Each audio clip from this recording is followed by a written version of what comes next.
একটা ভিডিও দেখে আমার কান্না আসছে। তোর জন্য আমাদের 30 থেকে 40টা আলেম ফাঁসি হয়েছে নাকি শুনছি, জেল হয়েছে। তোর মিথ্যা, তোর মতন মিথ্যা ব্যারিস্টার, তুই কোনো ব্যারিস্টার, তোকে জাস্ট ইউজ করতেছে আওয়ামী লীগ। শেখ হাসিনা মনে রাখা দরকার যে আল্লাহ তাআলা কোনো মহিলাকে নবী করেন না। শেখ হাসিনা হচ্ছে ফেরাউনের ক্যাটাগরির লোক, নমরুদের ক্যাটাগরির লোক, এজিদের ক্যাটাগরির লোক। আল্লাহ তাআলা ফেরাউন আর নমরুদকে নবুয়তি আগেও দেয় নাই, ভবিষ্যতেও দেবে না। এজিদের নেতৃত্বে যে নৌকা আন্দোলনের নামে যেটা আবার করা হচ্ছে, পড়াশোনা সময় নষ্ট করা, এটারও কোনো যৌক্তিকতা আছে বলে আমি মনে করি না। যেটার যৌক্তিকতা উনি দেখেন না, কেমন করে উনি এটার যৌক্তিকতা দেখেন না, সেটার যৌক্তিকতা আবার আমি দেখি না। একটা চাকরিতে যদি 56%। আসসালামু আলাইকুম দর্শক, দেশ দেশের বাড়ি থেকে যারা এই মুহূর্তে আমার ভিডিওটা ওপেন করেছেন সবাইকে অসংখ্য অসংখ্য ধন্যবাদ। দর্শক, প্রথমেই আপনারা শিরোনাম দেখেছেন, এখন দেখবেন বিস্তারিত।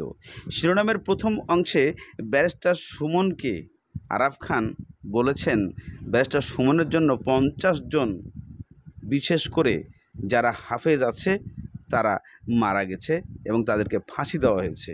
এই কথাটা কতটুকু যুক্তিসঙ্গত যে ইমাম এবং বক্তা এবং বিভিন্ন ইসলামী হুজুর যারা আছেন তাদের মধ্যে 50 জন মারা গেছেন, এটা আদৌ বাংলাদেশের কেউ জানেন কি না আমরা হয়তো এখন পর্যন্ত কেউ জানি না। এদিকে বিশেষ করে আরেকজন ব্যক্তি ব্যারিস্টার ফুয়াদ মাননীয় প্রধানমন্ত্রীকে জালেমদের একজন বললেন, কিন্তু কেন এই বক্তব্য এবং এত সাহস ফুয়াদ কোথায় পেয়েছেন? এবং কোটা আন্দোলনে একজন ছাত্রী বলেছেন যে মাননীয় প্রধানমন্ত্রী এটা এই কোটা ভিত্তিক যে কথাটা বলেছে যে তার কাছে কোনো প্রকার এটা যুক্তিসঙ্গত না, এবং সেই ছাত্রী বলেছে তার কাছেও সে যুক্তিসঙ্গত এটা মনে করছেন না। তাই আমাদের মাননীয় প্রধানমন্ত্রীকে সবাই কটাক্ষ করে কথা বলে। আজকে আন্দোলনের নামে যেটা আবার করা হচ্ছে, পড়াশোনা সময় নষ্ট করা, এটারও কোনো যৌক্তিকতা আছে বলে আমি মনে করি না। যেটার যৌক্তিকতা উনি দেখেন না, কেমন করে উনি এটার যৌক্তিকতা দেখেন না, সেটার যৌক্তিকতা আবার আমি দেখি না। একটা চাকরিতে যদি 56% কোটা ভিত্তিতে নিয়োগ দেওয়া হয়, তাহলে 44% থাকে মেধাবীদের জন্য। এটা কেমন করে যৌক্তিক, সত্যি আমার মাথায় ঘোলায় না। আর আমরা চাচ্ছি যে কোটার সংস্কার করা হোক। কোটা সংস্কার আর পুরোপুরি কোটা নির্মূল দুটা এক নয়। সংবিধানে লেখা আছে যেটা, যে যারা অনগ্রসর জনগোষ্ঠী তাদের জন্য আমরা চাই যে কোটা থাকুক, যেমন প্রতিবন্ধী বা এথনিক মাইনরিটি যারা, তাদের জন্য কোটা থাকুক। কিন্তু মুক্তিযোদ্ধারা তো অবশ্যই অনগ্রসর জনগোষ্ঠীর মাঝে পড়ে না। আমরা চাই সেই কোটাটা না থাকুক, নারী কোটা না থাকুক, জেলা ভিত্তিক কোটা না থাকুক।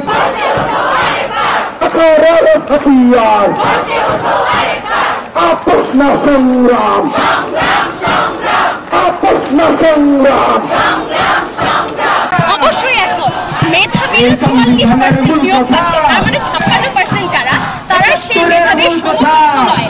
তার মানে মেধাবীদের যেখানে বঞ্চিত করে মেধাবীদের দেওয়া হচ্ছে, সেখানে তো চাকরিতে বা বিভিন্ন উন্নয়নমূলক কর্মকাণ্ডে ওরকম আশার মতো ফল পাওয়া যাবে, এটাই স্বাভাবিক। মেধাহীন আর ইনশাল্লাহ আমরা ব্যবহার এটার কোনো সম্ভাবনা আমরা দেখছি না। যে হাইকোর্ট থেকে একটা রায় দেওয়া হয়েছিল, পরবর্তীতে আপিল বিভাগ থেকে বলা হয় যে যতক্ষণ না পর্যন্ত পূর্ণাঙ্গ রায় আসছে ততক্ষণ পর্যন্ত তারা কিছু করতে চায় না।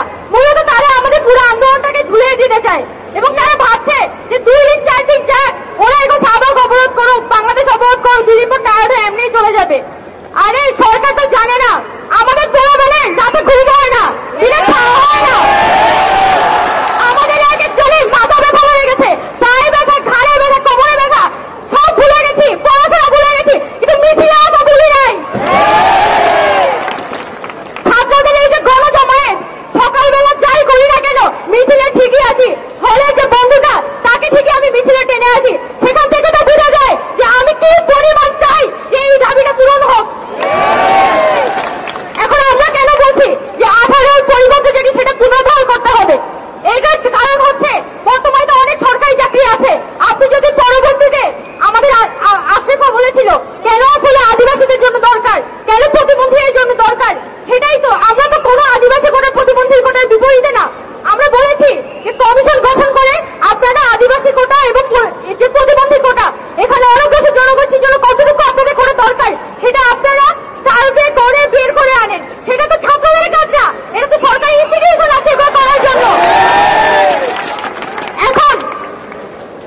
এদের কোটা আন্দোলন নিয়ে পুরা শাহবাগ উত্তাল হয়ে গেছেন এবং ঢাকা শহরের সমস্ত জায়গায় তারা বর্তমানে এই কোটা আন্দোলন নিয়ে ছাত্রছাত্রীরা শুরু করেছে একটা যে তালবাহানা, সেই তালবাহানাটা আসলে কতটুকু যৌক্তিক।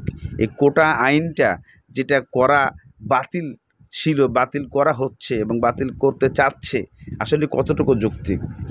ওনারা একটা জিনিস বোঝাতে চেয়েছেন যে একজন মুক্তিযোদ্ধা সে মারা গেছেন, তার সন্তান মুক্তিযোদ্ধার অধিকার নিচ্ছেন এবং তার নাতি নিচ্ছেন, তার নাতি নিচ্ছেন, তার নাতি নিচ্ছেন। এটা তো হতে পারে না। তাদের যুক্তিটা কতটুকু সংযুক্ত এবং কতটুকু যুক্তিসঙ্গত যা আমরা আপনারা সবাই বুঝতে পারছি। কেননা যে সঠিকভাবে একটা ছাত্রছাত্রী লেখাপড়া করে সে ভালো রেজাল্ট করে সে চাকরি পাচ্ছে না, বাংলাদেশে বেকারত্ব দূর হচ্ছে না, কারণ এই কোটা আন্দোলনকে কেন্দ্র করে এই জিনিসগুলো উঠে এসেছে। এই জন্য বাংলাদেশে শত শত ভালো ছাত্রছাত্রী তারা বেকার হয়ে পড়েছে, কারণ কোটাতেই চলে যায়, সব মিলিয়ে যে কোটাগুলো আছে সেখানেই চলে যাচ্ছে 56%, থাকে 44% মেধা। কেন মেধা? এই মেধা নিয়েই তারা কথা বলেছে। দর্শক, এই মেধাসঙ্গত এই আন্দোলনটি তাদের কতটুকু যুক্তিগত আছে কমেন্টের মাধ্যমে অবশ্যই জানান। রং বেরঙের বক্তব্য আপনারা ইতিমধ্যেই শুনেছেন। এসআলএমের যে মালিক সাইফুল সাহেব বলেছিলেন যে ভিজিট করতে গিয়ে 1 লক্ষ মেট্রিক টন চিনি ওখানে ছিল, আমরা বেশিরভাগ চিনি রক্ষা করতে পেরেছি। ফায়ার সার্ভিসের লোকেরা বলছে 1,16,000 মেট্রিক টন চিনি ছিল, তারা রক্ষা করতে পারছেন ভালো। পরের দিনই চিনির দাম বাড়লো কিভাবে? 30 টাকা 1 লাখে কেজিতে বেড়েছে।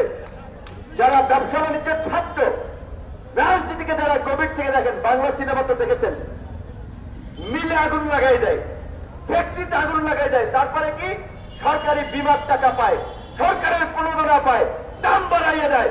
এইভাবে ভান্ডামি করে এই ভান্ড সিন্ডিকেট, এই বাটপাট ডাকাতরা জনগণের গলা কেটে ওরা আজকে ব্যবসা করছে। চিনি আমদানি করছে মাত্র 5টা কোম্পানি, সিটি গ্রুপ, মেঘনা গ্রুপ, ইকলো, এসআলএম, দেশবন্ধু, এই 5টা গ্রুপ চিনি আমদানি করছে।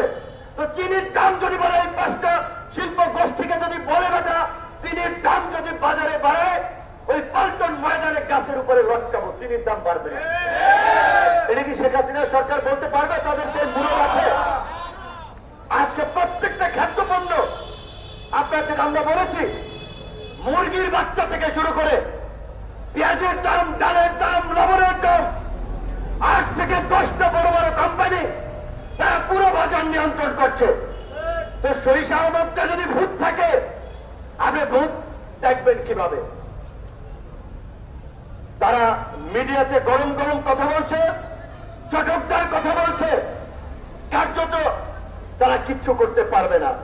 তাই আমরা জনগণকে বলতে চাই, জনগণ যদি খেয়ে পড়ে বসতে হয়, জনগণকে রাস্তায় নামতে হবে, জালিমদের বিরুদ্ধে প্রতিবাদ করতে হবে। আজকে যারা পোল্ট্রি ব্যবসায়ী তারা বলছে মুরগির বাচ্চার দামের হেরফেরের কারণে মুরগির দাম বাড়ছে। সেখানে সাধারণভাবে 25 থেকে 28 টাকায় মুরগির বাচ্চা পাওয়া যায়, প্রোডাকশন করা যায়, সেখানে দাম করে ধাপ ধাপ করে দাম বাড়িয়ে মুরগির বাচ্চার দাম করেছে 55 থেকে 60 টাকা। তো বাচ্চা যদি 55 থেকে 60 টাকায় কিনে, সেটার কেজি কত হবে? আফসোস যে আপনারা অনেকে বোঝেন না, জনগণ বুঝে না। যা কিছু হচ্ছে সবকিছু নিজে বই জানে, এনএসআই জানে, প্রধানমন্ত্রীর দপ্তর জানে, স্বরাষ্ট্রমন্ত্রী জানে। ভাগ বাটোয়ারা সবাই পায়, সবাই পায় ভাগ বাটোয়ারা। আমাদের হাসান মামুন বলেছে না, টিআইবির রেফারেন্সে, এই বাস চলে, প্রত্যেকটা বাস থেকে চাঁদা তোলা হয়,